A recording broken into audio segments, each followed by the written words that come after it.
Olá amigos do portal Rural News, estamos aqui novamente para falar do assunto do momento, a produção de trigo no Brasil. Para isso convidamos o Thiago de Paula, que ele é gerente comercial da Biotrigo aqui no sul do Brasil. Olá Thiago, boa tarde, tudo bem? Como vai você? Boa tarde, Jair. Boa tarde a todos os ouvintes aí do canal Rural News. Fonte de informação, sempre é muito oportuno estar aqui. Agradeço muito o convite, né? E com certeza vai ser um tema muito bom da gente poder conversar um pouquinho. Então, Thiago, hoje se fala nessa questão da autossuficiência brasileira na produção de trigo. Eu queria ver com você que está no mercado hoje, né? Quais são as perspectivas reais hoje disso acontecer? Em que prazo você acha que o Brasil conseguiria hoje ser autossuficiente? Perfeito, Jair. Muito oportuno esse questionamento. Então, existem alguns gargalos para a gente ser autossuficiente em trigo, né? Nós temos a questão de logística, né?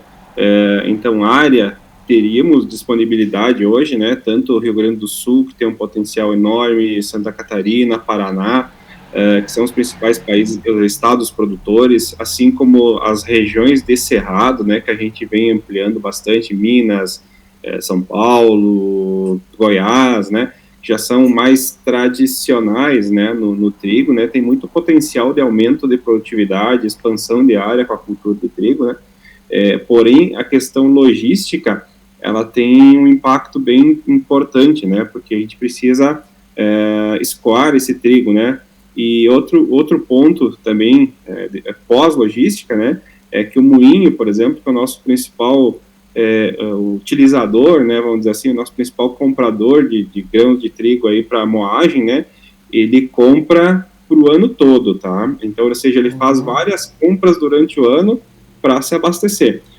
Porém, esse moinho ele não tem a capacidade estática para armazenar 12 milhões de toneladas que a gente consome hoje, né?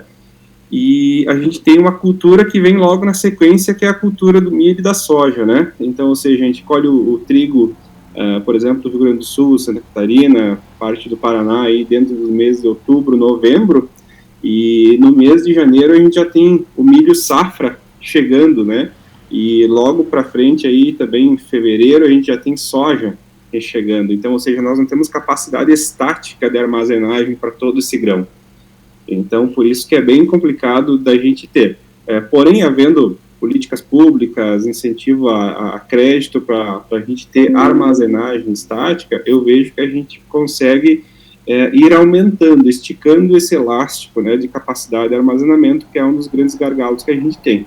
Em termos de cultivares, a gente está avançando muito forte em termos de adaptabilidade, então, ou seja, cultivares que são semeadas tanto no sul como na região centro-oeste, então, o que permite aí que a gente tenha maior segurança na produção, em termos genéticos, né, porém, quando a gente vai aí para os aspectos de área, nível de investimento, tecnologia empregada, tudo isso, né, então depende muito do que o produtor vai enxergar de possibilidade do mercado, né, e o quanto isso choca com outras culturas também, né, aqui no Rio Grande do Sul e Santa Catarina não é tão concorrido nessa época do ano, em termos de área, com milho safrinha, soja safrinha, entre outros, né, mas a gente pega o exemplo do Paraná, por exemplo, já tem, o trigo compete diretamente com o milho safrinha, né, que também é uma cultura importante, né, então nos abastece também com milho dentro desse período.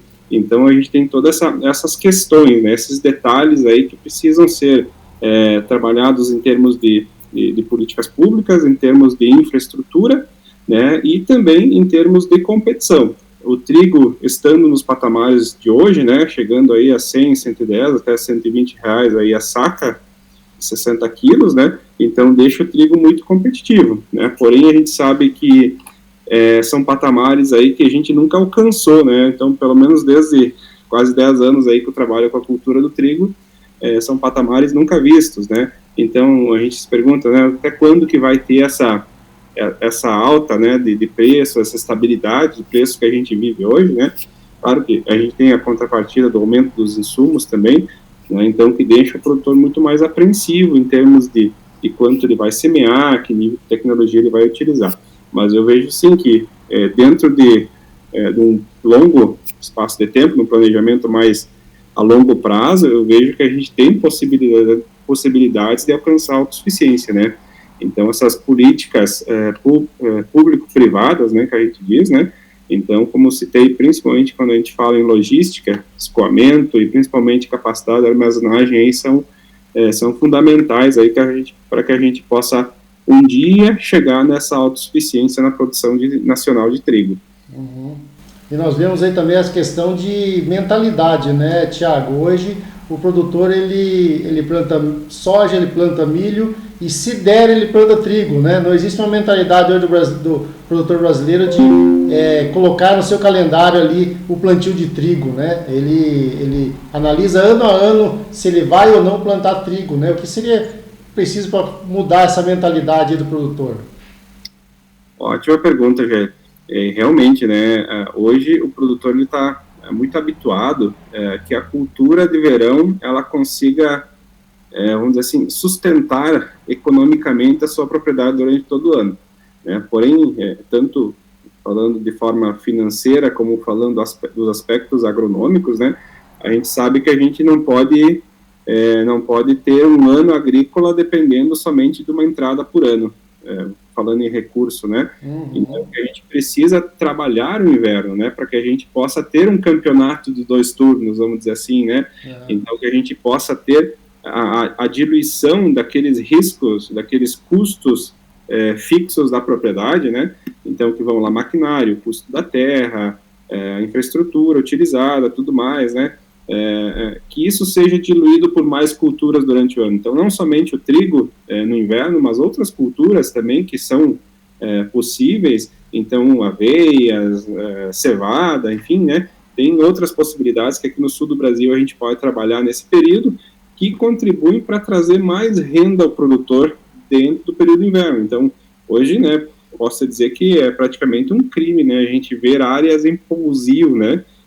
Porque esse abandono da área, vamos dizer assim, né, ele torna muito mais custoso o manejo da cultura que vem no verão na sequência, né, por exemplo, uma soja ou milho, né, e a gente vai ter que gastar muito mais dinheiro, desembolsar muito mais dinheiro em termos de tecnologia para ter um controle eficaz das plantas daninhas nessas áreas de pousio, né, então geralmente se desenvolve o que ali?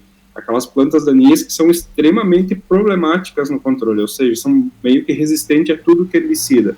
Então, ou seja, na hora que for dessecar isso aí para plantar soja, vai ter que investir muito dinheiro em moléculas aí mais fortes, né, que consigam ter uma eficácia melhor em cima dessas plantas daninhas, né? Então, aumentando ainda mais o custo da soja. Então, é uma falsa ilusão o produtor acreditar que ele vai conseguir, né, tendo o pousio, ele não está tendo custo. Ele está tendo bem alto, muito maior do que ele teria tendo uma cultura de inverno que vai rotacionar, reciclar nutrientes, né? A gente está vendo um cálculo hoje de manhã que, por exemplo, um nabo, uma cultura de cobertura e um trigo, ele consegue trazer, reciclar aí fertilizantes, aí ultrapassando os 2 a 3 mil reais por hectare por ano, né?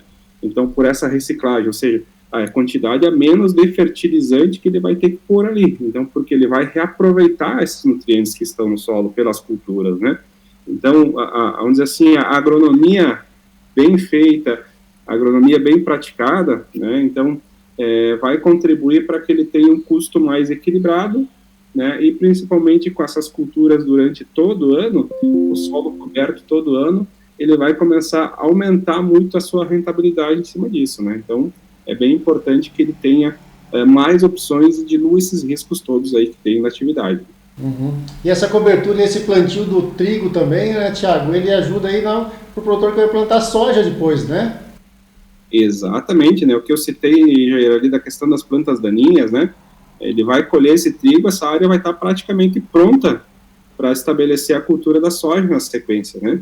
Então, ou seja, durante o manejo do trigo, ele vai rotacionar princípios ativos de herbicidas, né? Então, ou seja, ele vai ser muito mais barato dele implantar soja nessa área, né?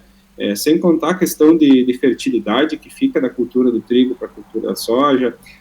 Outro ponto muito importante, né, é a questão de conservação desse solo, da preservação desse solo mesmo, né? Então, ou seja, ele vai ter muito menos perdas por erosão, muito menos perdas, né, por lixiviação de nutrientes, volatilização.